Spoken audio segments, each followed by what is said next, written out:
જ્યારે પણ સાંજે બાળકોને ભૂખ લાગે ને ત્યારે બહારના ફૂડ પેકેટ કરતાં આવી રીતે તમે તેને પીઝા પરોઠા બનાવીને આપશો ને તો બાળકોને ખૂબ જ પસંદ આવશે. તો તેની માટે મેં અહીંયા અડધા કપ જેટલો ઘઉંનો લોટ લીધો છે. તેમાં મીઠું અને તેલ નાખી થોડું થોડું પાણી ઉમેરી અને તેનો લોટ બાંધી લીધો છે. જો તમારી પાસે બપોરના વધેલો લોટ હોય ને તો પણ તમે આ વધેલા લોટના પણ પીઝા પરોઠા બનાવી શકો છો. થોડું તેલ નાખી તેને એકવાર આપણે આવી રીતે મસળી લેવાનું છે.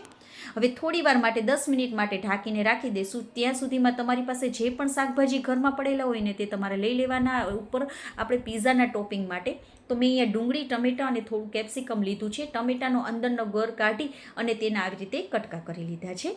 ત્યાં સુધીમાં આપણો લોટ પણ એકદમ સરસ એવો સેટ થઈ ગયો છે. એકવાર મસળી લેવાનું છે અને હવે આપણે તેને બે એક સરખી આપણે રોટલી કરી શકીએ ને તે રીતે આપણે તેના બે ભાગ કરી લેવાના છે અને બંનેને આપણે લુવા કરી લેવાના છે. આવી રીતે એકદમ સરળ છે. બહાર કરતાં તમે આવી રીતે તેને બનાવીને આપશો ને તો બાળકોને પણ મજા આવી જશે અને બહારના ફૂડ પેકેટ તે ભૂલી જ જશે. તો આવી રીતે આપણે રોટલી બનાવી લેવાની છે. બંનેની આપણે રોટલી વણી લેવાની છે. જો બહુ પતલી રોટલી નથી વણવાની અને બહુ જાડી પણ નહીં, મીડિયમ હોય ને તેવી રોટલી એક સરખી વણી લેવાની. વણાઈ જાય એટલે ચીઝને મેં થોડું આવી રીતે ખમણી લીધું છે. તમે ગમે તે ચીઝનો ઉપયોગ કરી શકો છો. મોઝરેલા ચીઝનો પણ ઉપયોગ કરી શકો છો અથવા તમારે ક્યુબ્સ આવે છે ને તે ચીઝનો પણ ઉપયોગ કરી શકો છો. હવે એની ઉપર આપણે બીજી રોટલીને રાખી દેવાની અને કિનારીએથી આવી રીતે આંગળી વડે તેને પ્રેસ કરી બંનેની કિનારીને આપણે ચોંટાડી દેવાની, જેથી કરીને આપણે શેકીએ ને ત્યારે બંને રોટલી છૂટી ના પડી જાય.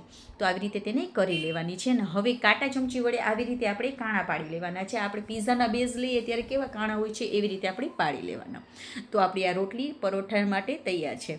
તો હવે આપણે તવીને શેકી લેવાની છે. હવે આપણે એક સાઈડથી આપણે એકદમ સરસ એવી શેકી લેવાની છે અને બીજી સાઈડથી આપણે અધકચરી રાખવાની છે અને આપણે હાથેથી આપણે આવી રીતે તેને પ્રેસ કરતું જવાનું કિનારીએથી, જેથી કરીને કિનારીએથી પણ એકદમ સરસ એવી શેકાઈ જાય. તો જો એક સાઈડથી આપણે એકદમ સરસ એવી શેકી લેવાની છે અને હા, બીજી સાઈડમાં પણ આપણે કાણા પાડી લેવાના છે. હું ભૂલી ગઈ હતી, નકર તમારી બીજી સાઈડથી રોટલી ફૂલાઈ જશે. મારે ફૂલવાની તૈયારીમાં હતી તો મેં આવી રીતે કાણા પાડી લીધા છે. તો એક સાઈડથી આપણે એકદમ સરસ શેકાઈ ગઈ છે અને બીજી સાઈડથી અધકચરી શેકવાની છે. તો તેને હવે આપણે નીચે લઈ લેવાની છે. તો મેં અહીંયા થોડો કેચઅપ અને શેઝવાન સોસ હતો મારી પાસે તો લઈ લીધો છે. તો બંનેને મિક્સ કરી અને આખામાં આપણે પાથરી લેવાનું છે. તમારી પાસે પીઝા સોસ હોય તો તે પણ તમે નાખી શકો છો, પણ શેઝવાન સોસથી તેનો ટેસ્ટ બહુ સરસ આવે છે.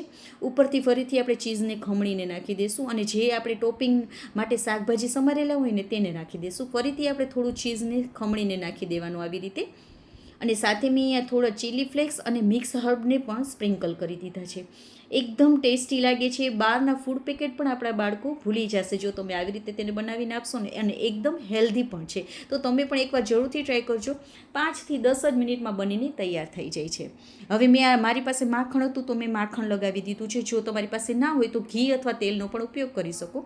હવે તવીને આપણે ફૂલ ગરમ નથી કરવાની, મીડિયમથી પણ ઓછી ગરમ થાય ને પછી એકદમ ધીમો તાપ કરી અને આપણે પીઝા રાખી દેવાના. સાથે તો નાની વાટકીમાં પાણી ભરીને મેં રાખી દીધું છે અને ઢાંકી દેવાનું, જેથી કરીને પાણીની વરાળથી આપણા પીઝા એકદમ સરસ એવા ચડી જશે.